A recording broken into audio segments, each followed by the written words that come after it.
Olha, São Paulo registrou 128 casos de extorsão mediante sequestro, um dado muito preocupante da Secretaria de Segurança Pública.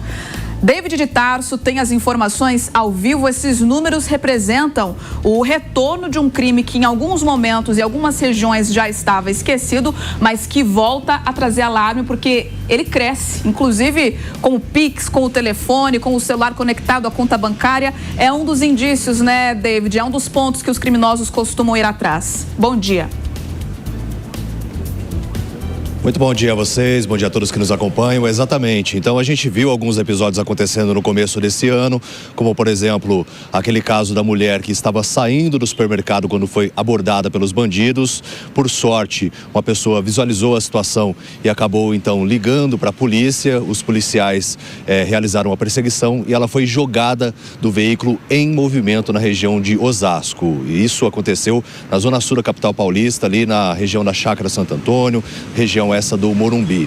E teve também aquele caso, o outro episódio, né, do juiz que foi também arrebatado pelos bandidos, ficou por cerca de 30 horas refém e só depois de um trabalho de inteligência da polícia que eles conseguiram então identificar.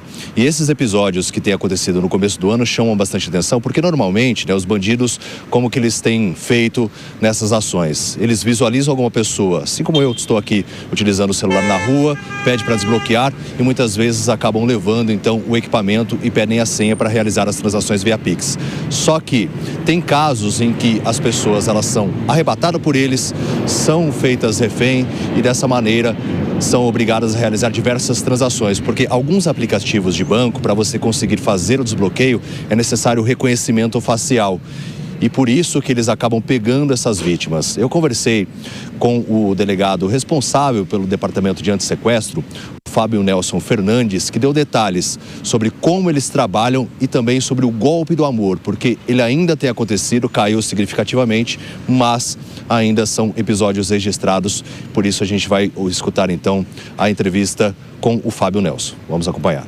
A gente adota estratégias para diminuir esse fenômeno criminal. São organizações específicas. Assim aconteceu no golpe do amor, né? A gente iniciou um trabalho de investigação e políticas criminais para combater esse crime, que aumentou muito em 2022, né? Nós tivemos 115 casos aqui na divisão de sequestro e no ano passado nós tivemos 3 casos, né? Então a gente observa o fenômeno criminal, estuda esse fenômeno e vai investigando cada caso que está associado normalmente a organizações que fazem só esse tipo de delito, né? Então, quando a gente chega numa organização, a gente diminui, dá um impacto na diminuição desse fenômeno criminal. Nesses casos, a gente sempre recomenda para que essas pessoas façam uma videochamada para observar se de fato aquele perfil que ele viu é parecido com aquela pessoa que está falando, é aquela pessoa, né? A gente recomenda que a reunião, o primeiro encontro seja realizado em um local público,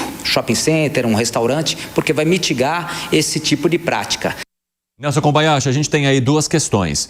Uma que seria o trabalho das autoridades para lidar com essas organizações criminosas que utilizam os roubos a celular, de alianças, para de alguma forma movimentar um mercado bastante lucrativo para essas facções.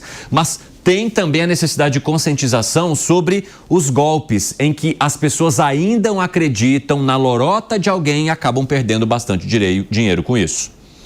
A criminalidade muito criativa, né? Sempre muito criativa, né, o Evandro? E quando eles não têm mais o que criar, eles voltam às práticas anteriores, como no caso, as extorsões mediante sequestros, que foram crimes amplamente praticados aí nas décadas passadas e que estavam em desuso até justamente pela evolução da criminalidade em relação aos crimes digitais. Mas a gente sabe que para o criminoso não tem tempo vazio, não tem tempo ocioso e eles vão praticar, sim, a criminalidade. A questão é que as autoridades estão atentas nesse caso e precisam se aprimorar também. Assim como o crime se aprimora, as autoridades precisam se aprimorar. Por isso que é preciso ter investimento na polícia, não só em pessoal e mais policiais, mas principalmente em tecnologia. Principalmente na polícia civil, a polícia judiciária, né, que precisa dessa inteligência, acesso a mecanismos, a softwares, a aplicativos, a mecanismos, inclusive importados de outros países mais avançados, para combater a criminalidade. A tecnologia está aí, inteligência artificial precisa ser utilizada para o bem, porque o crime já está usando para o mal também, e esse é o desafio das autoridades que a gente fica aguardando, todos nós cidadãos que somos as vítimas em potencial de todos esses criminosos. São Paulo, que inclusive já conseguiu concluir investigações de outros estados por conta de câmeras, que estão instaladas pela cidade com esse sistema de inteligência, tecnologia e inteligência artificial que detecta, identifica placas e faz até o reconhecimento facial de suspeitos. Agora, Lucas Merreiro, falta essa integração também a nível nacional. A gente tem estados sul e sudeste hoje que cooperam por conta do próprio consórcio em que os governadores atuam conjuntamente, mas a nível nacional, a gente não vê um Brasil completamente integrado quando o assunto é segurança pública. Cada região tem sua diferença, mas elas também não podem trabalhar como fazem de forma completamente independente.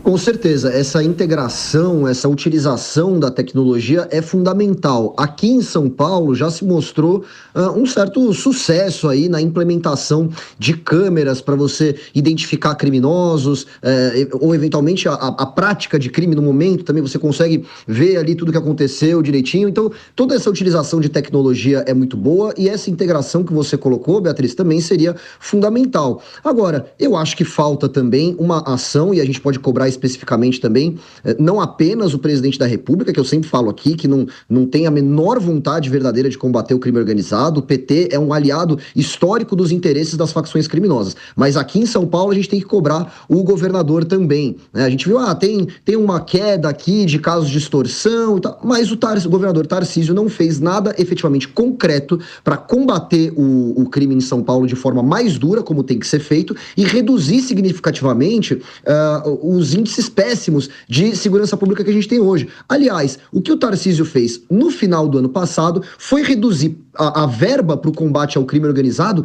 pela metade. Isso é um absurdo. No mesmo ano em que a Operação Carbono Oculto revelou o nível de comando que o PCC tem aqui em São Paulo, o nível de controle que eles têm. Não é apenas na hora de roubar um celular, na hora de beneficiar um bandido menor, que eles fazem isso, né? Inclusive pagam um advogado para esses bandidos, mas é também na Faria Lima, eles estão em todo o escopo. Eu quero saber qual vai ser a ação efetiva que o governador vai tomar para resolver esses problemas.